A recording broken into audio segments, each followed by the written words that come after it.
Hapa Bongo na nje ni mwanaume ambaye anavaa jezi ya timu gani ambaye hawezi kukushawishi hata awe handsome vipi au awe na hela vipi ya kushawishi? Yanga. Kwa nini Yanga? Yanga siipendi kwa sababu mashabiki wengi wa Yanga wanaoshabikia Yanga sana, asilimia kubwa wana midomo, yani wanaombea sana. Yanga wamekukosa tayari. Sasa sipo. Alafu huko nje Arsenal. Kwa nini Arsenal tena? Arsenal kwanza watu wanakuwa kama wanajiamini afu wenyewe hawana. Yaani wanakuwa kama wana kipao fulani hivi lakini kumbe empty, hamna kitu.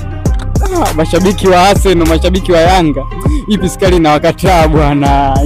Ina sababu zake za kuwakataa. Sasa wewe dondosha komenti yako hapo tuone unasemaje, kama Nola yuko sahihi au amezingua au sio bwana. Hii ilikuwa ni Boy Vibe yake Cloud Mashaka, nipe Shaka Boy Gadapo mitaani baby, yani CEO wa Mbeya.